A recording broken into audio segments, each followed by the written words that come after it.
Hey, it's Natalie, and welcome to the Hey Let's Collab podcast. This is a podcast about how successful creators grow through collaboration. Every episode, we unpack one specific partnership from the first pitch to the final result. This gives you the full blueprint on how to collaborate with confidence and grow your business through aligned connections. Ready to get started? You'll love this week's collaboration.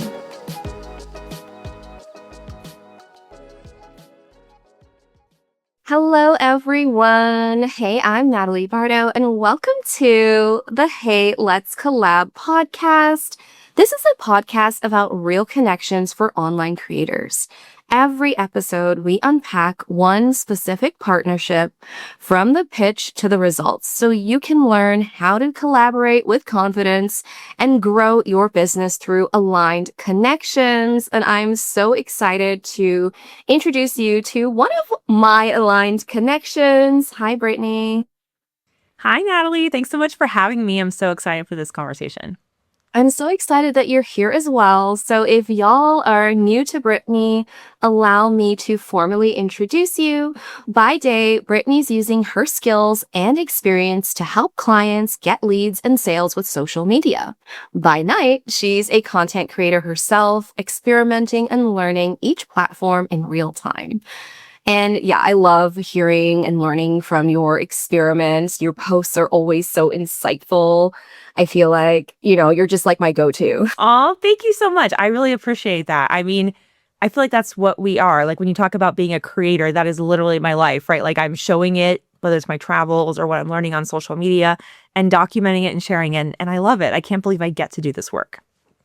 Amazing. It's wonderful work. So let's dive right in. I'm curious to hear, what does collaborations mean to you? And also, what has it meant for your business, sis? Yeah. I've got a lot going on. I would say I just tell people that I'm good at making friends on the internet. And that's really what it is for me. People have asked me, like, what is the system you use for networking? And I'm like, I don't really have a system. I just make friends. I genuinely think, how can I help people? It's the same thing with posting, right? I believe in extreme generosity. So I try to be really generous in every kind of conversation I have, in every interaction I have. And I think people just notice that and they gravitate towards that. And not to get too woo, but I feel like it's a little bit of energy too. People can just feel it, like when they know that you really care about them. Just making friends and figuring out how can I help, and also thinking constantly, not just what's in it for you, but what's in it for them. Like, how can I really add value to their life and their business? For sure. I love that. Yeah, I think we can get a little inflated or worked up about the idea of collaborations, but at its heart is, how can I help this other person? How can I help their audience? How can I show up for them? And I think in a way that's a love language. It's almost like acts of service, like to other creators, and I think that's where we can build connections. I love that you say love languages. I think one thing about feeling out where other people are into is like, what do they need? Because sometimes what you think they need isn't what they actually need or what they are saying they need. So it's kind of like in dating almost, right? It's like, okay, what is this person feeling? Like, I know what I need, but I got to hear what they are and think, am I the right person for them? And this is what I want. So you're constantly in this like matchmaking, I feel like. I mean, same thing with friendship too, right? Like, do we get along? Do we have the same hobbies? And I really just try to think about the other person. And that is how my business has grown organically. And I've never really talked about this before, and this is not really exactly related. But one of the reasons that I've grown organically through collabs is because I literally cannot grow through ads right now. My Facebook account was blocked from ads in like 2020 or 2021. I don't know why. So I was like, okay, I guess we're going all in with organic because that's what I have. And I'm so thankful for that because I don't know what it would look like. I don't know the connections I would have if I had not had to do that. So I'm so grateful every single day. I'm like, I can't believe I just get to help people. I get to show up and learn and share. And that's what's worked for me. Yeah, that's incredible. So whether your ads, I've heard so many stories of people having drama with their like Meta ads accounts, And maybe you're listening and you're like, I didn't even have the budget for ads. Like, I can't even think about, jumping into that whole world. And you don't have to. Like, I just started running ads and, it's still not the biggest contributed factor in how I grow my audience, right? So yeah, I just think there's so much potential and it's organic on in the terms of like literally being an organic marketing strategy, but also, being just like a human connection. You don't get more organic than that. I love that. I find getting customers, quote unquote, getting customers and clients the same way. Honestly, it is just human to human conversation. What does that person need? What do they want? Do they need what I have? Again, that matchmaking thing. So I was just going to say, like, even on the lead gen and sales side, it's really the same thing. It's just talking to people, right? Talking to people and listening and getting to know them. For sure. I love that. All about the communication. So is there any other ways that collaborations have contributed to your business growth? Any other, examples? And I know we're going to get into one specific example, but yeah, is there anything else that you feel about collaborations that could just inspire someone who's listening to be like, yeah, collaborations, like this is it. One thing I'll say is referring people. So I think that does require a level of self-awareness to be like, okay, I'm not good at everything, which no one is, of course. When we say it like that, it's like, we know. But when you realize, okay, there are actually so many people who could do this one thing better than me, where this is actually not a strength of mine, and I am happy to refer people, not even as an official program or anything like that, but just because this person is genuinely great at what they do, you will be so served by going to them. So that's one way. I have been in a network marketing business. We won't talk about that today, but that is literally collaboration. I don't know any other way to explain that. And then even now in the travel business that I have, I actually don't do a lot of my own bookings anymore, which is very odd, but also cool. So a lot of times when people come and ask me about it, I will refer them to one of the travel agents that I mentor. One, because especially when you're new, and this is true for anything, your first 10 of like bookings or working with clients, like, I don't know, what do I do? Did I do it right? So it's a good learning tool for them. But I just feel like, again, it's the generosity sharing. So I feel like it's literally built everything up. And then summits and bundles, myself contributing to them, just getting in front of other people, podcast interviews, right? This is a sort of collaboration. So yeah, I just, it's literally built everything for me. I don't know any other way to do it. And I'm really glad that that has been the case for me, because I know for others that they really have to think about it. And I will actually say that is such a gift, by the way, if you're listening to this and you're like, actually, I've done really well on my own. That's awesome. You have established foundations and you're probably ready to go and do it. Like, even if you feel like you're not, because you're just going to talk to somebody else and they're going to see the awesome things that you built. So I feel like I actually built by sharing in real time. Like, I've been documenting my life for almost 7 or 8 years. So I think it's going to be different for every single person, depending on the business model and all that. But definitely, even just an email swap, that's an easy collaboration you could do if you're like not even sure about getting on camera. There's just so many ways to do it. For the email swap, how would you encourage someone who's never done that before to reach out to someone? Like, how would they choose the person to reach out to? Like, what is your advice? It's a really good question. So I would say the strategic answer is looking at like following and things like that. But honestly, again, it's just thinking, do I have any friends who have a similar audience to me, but maybe not exactly the same niche? Right. So if I was talking about social media strategy, I'm talking a lot about YouTube right now, just because in the last year and a half, my YouTube channels have been blowing up. So I've been talking more about that because I can speak to personal experience. So if I was going to collaborate with somebody else, I might not talk to somebody who's talking about YouTube in the exact same way that I am. Maybe they have a different offer. So that's one way that I could find somebody. Or maybe it's not YouTube, but they talk about maybe digital products and how they use YouTube to sell them, right? Something like that, where it's like a tangential similarity, but not exactly. But yeah, the shared audience and the shared mission and the shared values, I think, are the most important things to me. I love that. Yeah. So just reach out. Just, hey, love your channel on YouTube, or love your site, loved your post on Facebook or Threads. Would love to do an email swap. And you could even like say, like, how you can be helpful to their audience, right? Like my specific, like maybe you teach like how to grow a channel from scratch, and maybe they're more focused on advanced skills. So I would just try to find maybe the gap, maybe what makes you a little different, not just be like, Absolutely. let's do a swap. Give them why, Yeah, and it doesn't always have to be a freebie either. That was something else I was just talking to somebody about, that an email swap could be you send an email to basically to their audience, or they, vice versa. And instead of an opt-in, although that's great because you want to grow your email list, you could also, if you're focusing on YouTube, send them your YouTube channel, because that's also an easy yes for someone to go. Those are views, user money. Subscribers are great because you get them into your other funnels on YouTube. So that's one example. I think it can be anything you want.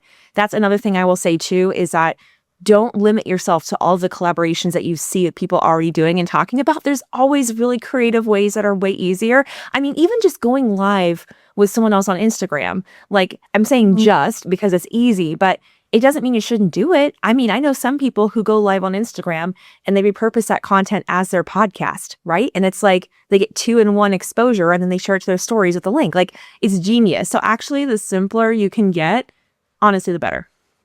Yeah, I love that. And don't be afraid to be creative, to pitch a collaboration that's unique. If it's the right vibe, they're going to say yes. Okay, so speaking of the right vibe, I would love for us to unpack your specific collaboration. So what collaboration are you sharing with us? Set the scene, roll back the clock, and take it from the start. It was a dark and stormy night on December 2022. No, just kidding. But actually it was in December 2022. I was hosting an online summit. And this was at the time, I'm going to try not to share too many details for identifiers, but if you're ever curious, you can just DM me and I'll share a little more. So I was hosting a summit, and this was like the first B2C summit really in this space that had been happening. So in a way, again, share luck, and also just me reaching out to people. We were just talking about that. I got some people where I was like, wow, I didn't think you were going to say yes. That's awesome. Like, let's do it. Mm-hmm. So it was really great, and also really forged connections I think that I wouldn't have met with otherwise. So again, that's another reason, just pitch. You never know what's going to happen. Worst thing I'll do, say no, or they won't respond. So I ended up having about 600 or 700 participants, which was already cool. And I think we had 40 speakers. So it was actually a pretty big event. And one of these people, she was really interesting because I said, oh, we're so similar. She had a B2B, business to business audience of travel bloggers, but she also had some teaching experience. And so I was like, oh, we have that connection. Okay. Because I was a teacher too. So we were talking about that and traveling in our 20s. And also, I think we have a similar philosophy in just generosity. Like, she is so incredibly generous. If you see her online, I mean, she's probably helped you at some point if you're a travel blogger. So yeah, she applied to speak at my summit, and we were just going back and forth via email. She was like, sharing things that she needed to get in and talking back and forth. And then when we were talking about some of the experience I had as a travel agent, she was like, can I pick your brain just like on Zoom? And I was like, yeah, sure. So we get on Zoom. Again, another technically collaboration, because I'll say this too, I could have charged her, right? I could have said it's a one-on-one session, but I was like, you know what? I consider you a peer, and nothing wrong if you want to charge, by the way. Don't be, I'm not against charging. But I was like, actually, I'd like to pick your brain about XYZ too. So we just did a one-on-one call. I was like, I'll ask you about this. You ask me about that. And the more we were talking, the more I was like, oh yeah, we have some like real synergy here, because we have a shared audience, but like not quite the same offer. Okay. So that led to me going and speaking at her in-person event. That was actually my first event where it was so exciting, where I actually got paid to go and to travel and speak. So, and it wasn't even about that. It was just I felt honestly so happy that I'd made an impact on her, that she even asked me. I thought that was just, that really showed me, wow, okay, this is an awesome relationship. But also it showed me what was possible for myself, because now I'm like, okay, I can say I'm a paid speaker, and not just because I'm deciding that, but because it's actually true, Wow. So that's led to other opportunities since then. That skyrocketed my confidence for sure. I met so many people at that event too, that have ended up working with me, collaborating with me. We've been affiliate partners. And actually now the person who organized that event, she and I are collaborating on a couple other things. So we're doing some shared lead gen. So we're going to help her students make more money, which I love. We're also going to have my community of travel agents are going to be benefiting from her course. So I'm like, yes, let's do this. It's so exciting. And so I want to share that because, for so many reasons. One, it was just her speaking at my summit. And I will say too on that, not that I'm a summit expert or master, but one thing I learned from very early on is that your summit speakers are your VIPs.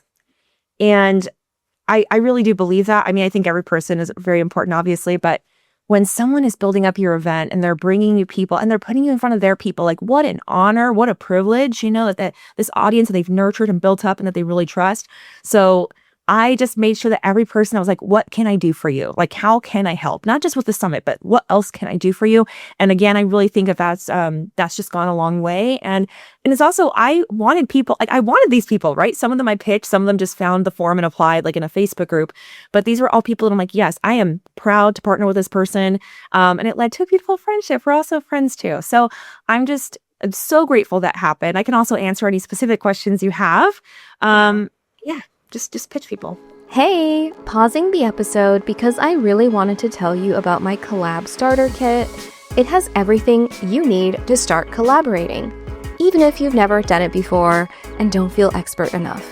With a step-by-step guide, outreach templates, tracker, and more, the kit takes you from I know I should be collaborating to I'm ready to send my first pitch. It's available at heyletscollab.com for $36, but if you sign up for my free collab scripts, you'll unlock a special discount. Link in the show notes if you're ready to start collaborating with confidence. I love that. So it's so beautiful to me how like one conversation or one collaboration ends up snowballing into another collaboration, It's almost like you can't stop collaborating because why would you? Especially if it went so well, right? Like, I love that. I love that interaction and that you were able to, just form a real connection.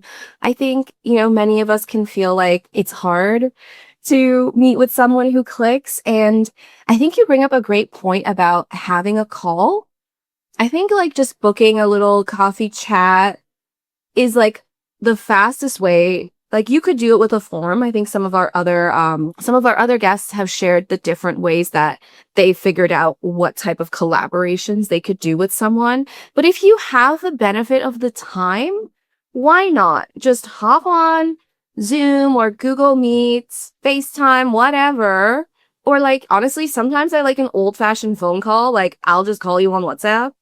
And just get to know the person a little bit. And you could be like, hey, Brittany, how can I help you?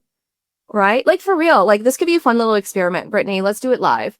Is there any way that I can help your audience? Like, that I'm all about Pinterest marketing as well as collabs. Is there, anything you need help with? Well, actually, you know what? I'm thinking, and this is live, so I'm maybe pitching real. I'm just showing you how to do it. Yeah. Okay, so I have a travel agent YouTube channel, and I've actually been thinking about reaching out to some people. Some people I already have. I haven't gotten to everybody on my list yet. But I was like, oh, Natalie could totally come in and do like a collaborative YouTube video about Pinterest specifically for travel agents, because it is a little bit different for service providers, which we're not going to get into in this episode, I'm sure, but it's different than versus like having a course or a membership. Lead gen is a little bit different, but I'm like, ooh, that could be such a cool topic. That would be neat. And then also, I was even thinking like in the future when I have some online summits, probably like later on in the year, I would absolutely reach out to you about doing a Pinterest session for the travel agents because I know they need that. And I know that I really want for them to build like a holistic business, right? Where it's not just the services. They do have a website and maybe they do have some digital products and things. But I have to like baby them a little bit too. Cause I'm like, okay, I know travel agent is already hard enough, but like I have the whole vision for you. So we're going here.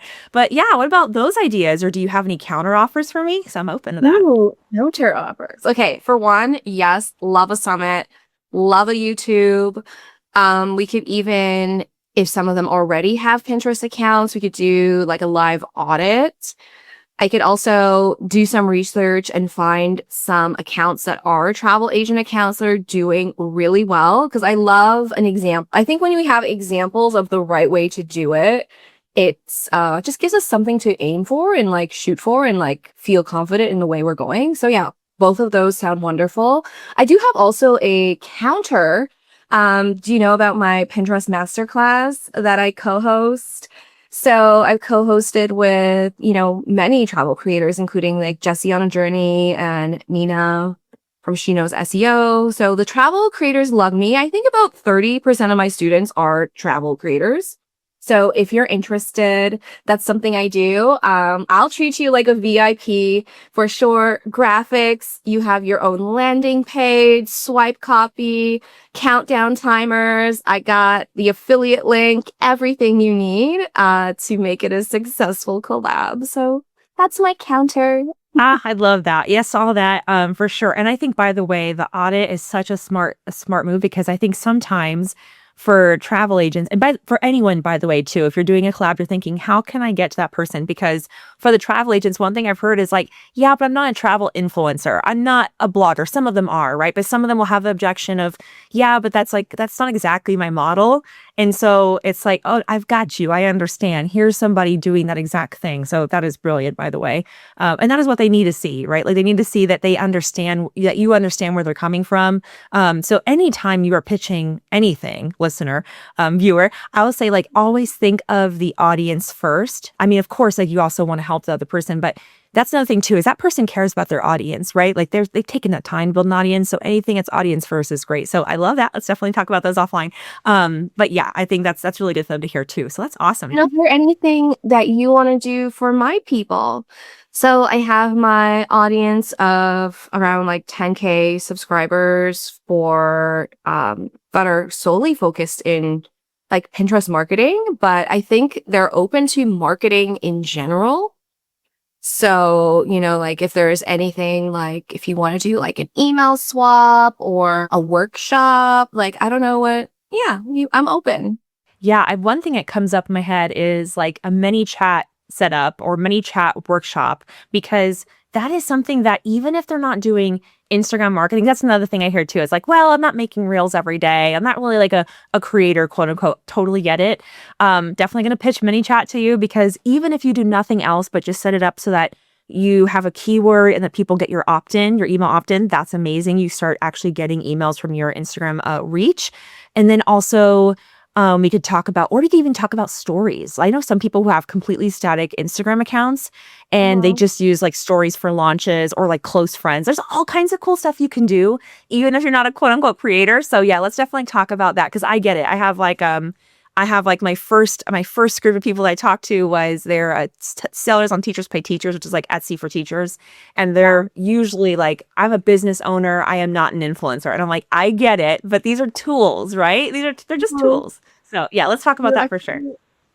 Tickled my brain there a second, because when I was hosting my live boot camp, there's a particular type of person who doesn't have a website. So many people don't have a website of their own. Like you mentioned, maybe they are selling on TPT. Maybe they're, booking travel through a third party like site, like it's not their own site. Maybe they have Etsy and they don't have their own site. And on Pinterest, you want to claim something. So for those people, I encourage them to claim their Instagram. And if they're not ready to do the whole, like, I'm going to post infinitely, I was like, why don't you just do your first 9, introducing yourself, your offer, your freebie, and it's just there so that when people click, so I would even love like a set up your Instagram type, maybe workshop, because like I don't want to teach Instagram to them, but like I do think for those creators or sellers or whoever you are, podcasters maybe, who don't have their own website, having almost like a Instagram like a site set up with ManyChat like would be just a good asset to have. And I think it goes towards like credibility and legitimacy. So that's also my idea. Let me know if any of that sounds cool. Yeah, I love that. I actually have a mini course called Never Post Again, which isn't that a great title? I love it. So yeah, what I could do is I could do a workshop version of that. So that way we can try to do it as much together as possible. But then I'll also give your people, like it's free access. I'm happy to give them to them. And then they can just go through and use it because it has the templates in there and it has other tutorials for someone who maybe, I know like this was me in the beginning with Instagram. It was so hard for me to follow along live with people who are really fast. And I'm like, oh my gosh, you went too fast and I didn't see that. Yeah. So I get that stress. So I also have tutorials. So if people need to slow me down, I'm also a fast talker, I'm from Southern California. So you got to like slow me down sometimes and go through it. So I've also got that. So that would be an awesome one. And I think that's something that's super actionable. I feel like for the Pinterest people too, who are like, social media, but Instagram using like that as a possible like traffic source or authority point, even like a faux website. That is so genius, by the way. I muted myself, but being able to claim Instagram instead of the website, awesome if you don't have a website yet. Right? Okay, let's do it. I love that. And I can also put that inside my course. There's about 1,000 people in there. And I'd be like, the list will just be like, no website, no problem. Like, let's get you set up. Okay, y'all just experienced it. This is what it is. And, I guess the little mini step that we missed was the initial outreach to make that connection. But I would just keep it short and sweet. Send an email, send them a DM, be like, let's chat, like, hey, I'm this. Or even if you already have an in through, for example, you're in a summit, you're in the same Facebook group, you're in the same course or community or mentorship, like whatever your connection is, heck, you live in the same city or country, I don't know. I'll just be like, find that point of connection and use that as like your entry point. Like that's what I would do, Yes. +1 to Facebook groups. I think that's what most people miss, because it's not just the Facebook groups, right? Facebook groups are the tool. Just like how Instagram, people say, oh, you just have to market on Instagram and you make money. And it's like, well, it's not quite that easy, right? It's just a tool that you use. But other people's Facebook groups, again, showing up generously, the admins will notice, by the way, one, because Facebook actually gives you that data of like who's the most engaged and active in your group. Excuse me. But they'll also see your name over and over again. And you said the same course, right? Like, absolutely. I am not above joining certain memberships to connect with people, because I'm like, I know if I join this mastermind, like, yes, of course, the content, the person facilitating, that's great. But I just know the connections I'll be able to make, because think about also the different levels of business that people are on. Typically, depending on where you're at in business, you get to a point where you're so busy, you're like, I don't have time for Facebook groups. If you're in the beginning, definitely go into Facebook groups. Don't be afraid of wasting your time, because you're getting your name out there. You are building the connections. All other people are seeing your responses. And I did that like the first 3 or 4 years of business, of just like connecting with people so people would see my name, Brittany Verlinich. And then over time, like, oh yeah, that girl, I've seen her talk about like Instagram and stuff too. And eventually you just get to the point where they will either refer me or they'll recommend me, or I will be in the same group as them. And you just become impossible to ignore, right? In the best way. So yeah, +1 of that. And then actually in a Facebook group, that is where I first met this girl, full circle here, that we're talking about. So she has a course, and she has a Facebook group. Like, the people are not in that course, but are interested in learning from her, and then kind of like lead gen for that course. And I was in that because I was interested in learning the topic, but I was really interested then because I was a travel blogger first before everything else I'm doing now, right? So yeah, I think you just never know, right? And I'll also say that too, like every single interaction, always be kind, always be as considerate as possible, because you just never know. You never know what'll happen. Hold up. Sorry for the interruption, but I really wanted to tell you about my collab pitch generator. It's helping creators just like you skip that awkward, staring at a blank page, not knowing what to write phase, and get straight to the crafting personalized, ready-to-send pitches in minutes. It's available at heyletscollab.com for $27. Link in the show notes if you're ready to finally hit send on your pitches. For sure. I love that. Yeah, like, for example, like I don't have my own Facebook group, but, I'm in like Nina of She Knows SEO's Facebook group. So anytime someone's like Pinterest, I'll just get the tag and I'm like, yeah, just taking up residency in this Facebook group. Send your Pinterest questions my way. Soon I'll be like, send your collab questions my way. Yeah. Oh, I love it. I mean, I love that that's how I knew you, because I'm thinking about it now. I'm like, how did I meet Natalie? I was like really trying to think about that. Like, how did I meet her? And I remember seeing you. I saw your master class with Jesse.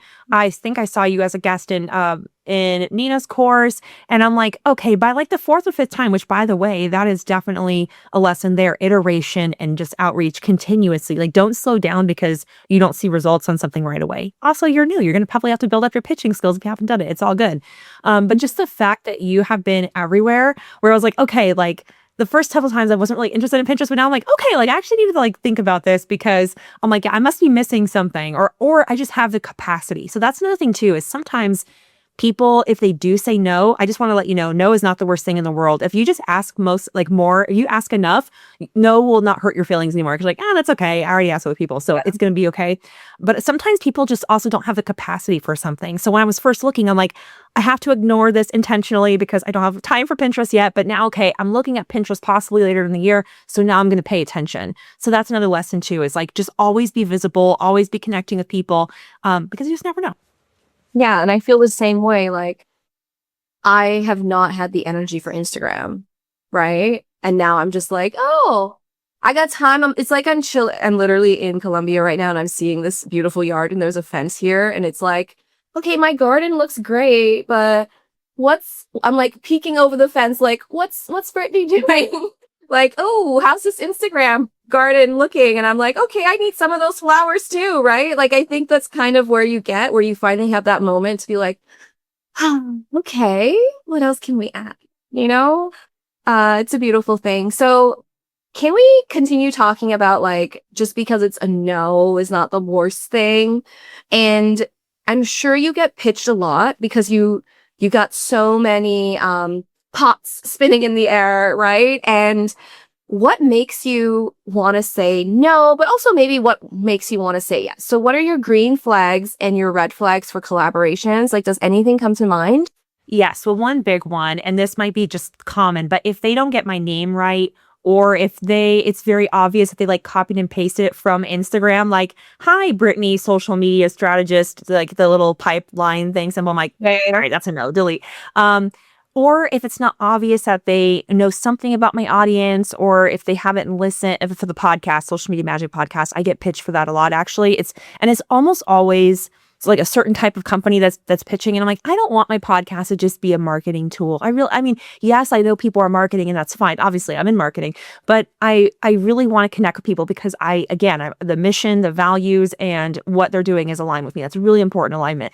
So if it's very obviously not a fit, sometimes if someone pitches me and maybe it's just not quite a fit, but I can tell they at least researched me, then I'll at least respond and say, hey, this is not a right thing right now. But sometimes, like I said, counteroffer. Sometimes I'll say, what about this instead? Like, are you open to, like, I'll go live in your Facebook group or something like that. So part of it is, if the person came off well, if I can tell they did their research, and even if someone's newer, because I know numbers, I think that can really mess with people's minds too. Like, oh, I don't know if I can pitch this person. This person has so many followers and I don't, or this person's podcast is whatever rank. I usually don't care about that as long as, like, I can see the person has really quality content. I mean, if I can tell that they care, or sometimes if they're just funny. I've also just had a good subject line and I'm like, all right, I got to see what this person's doing, right? So good subject line, over it. Yeah. And it's just like, they're a good copywriter or they just use the right one. And sometimes I'll do that too. So it really depends on the person. But I'll say, if you're willing to get the person's name right, if you're willing to listen to one episode of their podcast, watch one of their YouTube videos, just going a little bit above and beyond, saying like, hey, I really love your work around X. I mean, even better if you're a listener. One of my first social media clients, I was actually listening to her podcast, like, religiously. And then when she sent an email to her list, I was like, oh, that's me. Hire me. I even messaged her. I was like, you stop looking. It's me. I'm your social media manager. No one else is going to do as good because I've memorized all your episodes. Here's all the stuff. And I did it kind of in a humorous way. Yeah. But she was like, oh my gosh, well, this girl's either crazy or she's going to be really good. So either way, we've got to interview her. Anyway, so you just never know. And then the nose thing, I will say it is a little bit of a muscle. But I've also learned, in a way, it's a numbers game. So it's a person game, but it's also a numbers game. If you ask enough people, it will not hurt your feelings as much when someone says no. Even if it's someone really awesome that you're like, oh man, this would be great. It's going to be okay. And also it could just be a not right now. there's also just been seasons of my life, like physically, where I'm like, oh gosh, I would love to do this thing. Like, you're so cool. What you're doing is so cool. I physically don't have my health up for it. Or I have another commitment, but like, please keep asking me, you know? So I've told people that too. I'm like, please keep asking me. Please, like, you know, don't take it personally. Cause I hate turning people down. Honestly, I feel so bad because I know how much strength it takes to work up to ask. But really just, it's just a person, right? It's just a person. So just be a person and just treat other people how you would want to be treated. Like, how would you want someone to pitch you, and then pitch that way to others? Yeah, such great advice. Okay, I love it. One other question. You've been around for a while, so I'm just curious if you've made any mistakes with collaborations. Like, has there ever been a connection where you're just like, oh, yeah, that didn't go great, but it's okay. Yes, a brand reached out to me 3 or 4 years ago. And it's like, I was so excited because I was like, this was a pretty big brand in my space. And I was like, oh my goodness, I saw dollar signs in my eyes. No, but I was like, you know, if I would love to work with this brand. I actually love what they're doing. And I know they pay creators well. So I was very excited about that because for me, the paying well really just means respect, right? Like, I respect your work. It means that's what it really means. But anyway, so I was just not ready, to be honest. I was not ready. Remember I talked earlier about having yourself established? I Mhm. really wish that I would have responded then and said, and been honest and said, like, I would love to work with you in the future. Please get back to me in 2 years or I will pitch you when I'm ready because I just was not ready and the things they were asking for and I just took too long and I missed the opportunity. That doesn't mean I missed out forever. In fact, I'm probably at a point now where I could go back and pitch them again. But it's just one of those things where you do want to have certain things in order, right? Like, you want to make sure you have at least a very basic media bio. You want to have a headshot. These are things that I just didn't have, at least at a professional level yet. And I don't want to say that to discourage anybody. Like, I think start where you're at, like, work with people who are your peers. Like, there's so many collaborations you can do that don't require you to go pay for a photo shoot or something like that. But it is worth it to pay for a photo shoot. So I'll just put that out there too. And actually, every time I travel now, well, pro tip, I go and hire a photographer. So now I have like some travel lifestyle shots. I have some like professional headshots. I just tell them like, this is my brand, this is what I'm looking for, this is the campaign I'm doing. And that just helps because even though some people I know follow me who are creators, it's like hard to just get your own stuff sometimes. You know, it's like, it's easy to get other people's stuff or take photos, but then once you get like a mental block. So I just hire a photographer and like call it a day. And so like now all of my big major trips, by the way, it's a great souvenir because I look back and I'm like, oh, like that was from Puerto Rico. That was from my trip in London. And so it's just great I all love around. that idea. I'm like, I need to do that. But also, I really lucked out a couple years ago when I was traveling. I became really good friends with a photographer. So, like, all my headshots for both brands, and well, yes, three brands now, they were all thanks to that photographer. So I'm like, yeah, thanks so much. That's awesome. Yeah, one of my first like photo shoots I did abroad, same thing. I was traveling with a friend. And honestly, that is what showed me I needed to do it because I was like, wow, I have some amazing pictures from this trip. And then I went on one where I didn't, and I was like, not so good for that one. So I need to have someone do this because to me, it's that important. I believe that content should be invested in. I don't think that necessarily everybody's going to be at the point to do that. I totally get that. But investment looks different. Like for your first investment, quote unquote, it just might be time. Like I need to dedicate time to learning this skill and this craft. I need to dedicate practice. I need to do 100 iterations of just putting out posts I know are going to be bad. It's like the pancake theory, right? Just accept my first 100 of anything. It's probably not going to be my best work. That's all right. I need to do it so I can learn which buttons to push and what needs to happen. So same thing for collaborations. Just to tie that up, I understand it's scary to do things where you may or may not be ready. And I can understand the idea of like fumbling the bag, but you know what? Like you're really never going to fumble that hard because I've been now in business for almost 10 years. That's crazy. For almost 10 years. So I just feel like I have enough social capital that it's like, even if I did fumble with someone, if I just apologized, like honestly, that it's that easy too. Sometimes like, oh man, I'm so sorry, and just saying that and then and owning it and moving on. That's all you really can do, right? We're just people. Yeah, and I think that's a great advice for any type of relationship. Like I literally sent that last text was awkward, I'm sorry message this morning. Because yeah, I'm the type of person who I don't like leaving things awkward and I don't like leaving things weird. So it would be like the same for, any collaborations. Like, yeah, that didn't go so great, but maybe focus on whatever the win was. And like, hopefully, we still have an opportunity to partner again. I love that. So, Brittany, my question for you is this. What type of collaborations are you open to? I thought this is like a fun way to end the episodes where a listener can think of, if you guys are a great match, what are you open to? Oh my gosh, so many things. So I have my podcast, Social Media Magic. So I would love to do like case studies on specific features and specific platforms. So for example, if you've been doing awesome things with Instagram trial reels, I'd love to hear from you. If you have been doing something really creative with YouTube, come on over. I'd love to hear from you. So let me know there. You can send me a DM on Instagram at Brittany Verlenich. I know my name is a little hard to spell, so I'll make sure that we have it in the show notes and stuff for you. And I'll also say I'm pretty much, I don't want to say down for whatever, but like almost down for anything. I mean, ask me. I've traveled for things. If I like you and if I can serve your audience, I'm willing to do it. I also have for maybe a way that I could help you. So I'm actually hosting an event. It'll be mid 2027. So there'll be some months ahead.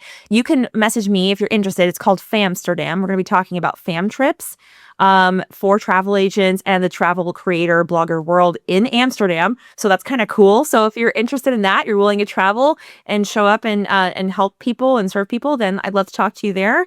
So yeah, I'm open. Message me, pitch me. In fact, I'm a great first pitch because I will turn you down so softly and kindly. Yeah. If I have to say no, I will be so kind to you. So I'm a good first pitch to practice on. If you want to do that, just rip the Band-Aid off. And you never know, maybe I'll say yes. So go for it. I love that. Okay, Brittany, what do you have to share with us? Is there a gift for our listeners? Yeah, so I have, and actually I literally just thought of this while you're asking me right now, so I'll send you details. But so I have a Substack newsletter that I see it like a little circle of our peers because not everybody is going to be on there. But it's called the Freelancer Fix. So for people who are interested in freelancing themselves, I mean, obviously I've been freelancing now for so long. I started as a travel agent and then adding on social media management and then adding on YouTube and stuff like that. So if you're interested in adding a freelancing offer, I'm making a prediction right now that 2026 and 2027, yeah, I know, 2026 and 2027 are going to be big years of done-for-you services. I really do believe that based on what I'm just seeing in like macro trends. I think like a few years ago, it was like the year of coaching, and then it was like the year of courses, and then it was the year of automation and then low ticket offers. I really do think, just looking at what's happening, I think people want to work with humans more than ever now. By the way, another +1 to collaborations because of AI and automation dominating, right? Like there's always going to be a pendulum swing the other way. And I think it's going to be hard in the direction of done-for-you services. So even if you're like, I'm not really a freelancer, I'm not really a service provider, I want to challenge you to rethink that. I think there's a service you could offer that's related to what you're doing. Anyway, so that newsletter would be, yep, Natalie's raising her hand. So that Substack would be interest marketing management, I'm open. Yeah. Yeah, I know Pinterest. I mean, that's a huge one. Pinterest is like a whole beast. So yeah, I'll have so I have the newsletter that's free, but I also have the paid ones where you can actually like come on monthly sessions and ask questions. We do live trainings, and I will make sure to give Natalie a few of those for free. I'm just gonna make a note of myself right now, so don't forget. And so just message or I'll make sure that she has like a coupon code or something. So you just ask about that because I would rather you get the help. And I remember being in the classroom and like I did not have any extra money when I was getting started. I mean, literally nothing. I was paying off a ton of debt. So, let's figure something out. There's going to be some way that I can help you get started, get your first few clients. I have loads of free content that I can point you to as well. So that would be one thing. And then just come follow me on Instagram or YouTube. I literally share mini tutorials. Like even if you just go and binge some stuff there, you're going to learn something. Yes. Okay. Love it. Love it. Love it. If you're listening, be sure to click all the links. Be sure to subscribe to the podcast if you enjoyed this conversation. I've got so many more in store for you. Be sure to connect with Brittany. She's wonderful and has so many ways to help you to collaborate, help you to level up, even just your confidence. I think knowledge equals confidence. in my experience. So thank you so much, Brittany. I appreciate you. Can't wait to collab, y'all. I'm gonna have to do a episode down the line with just all the updates on everything we collaborated. Maybe you should come back and then we could say like, this is also what happened. You know, a little play by play could be fun. I love that. I love how I did it case studies. So like I would be tuning into that stuff. So I'm excited. I'm just excited for everything we're going to do together too. It's going to be so fun. Yay! So thank you so much, everyone.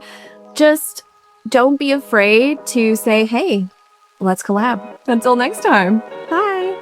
Thanks for tuning in to Hey Let's Collab. If you're looking to kickstart your collaboration game and land that dream partnership, check out heyletscollab.com and download the free collab scripts to get started.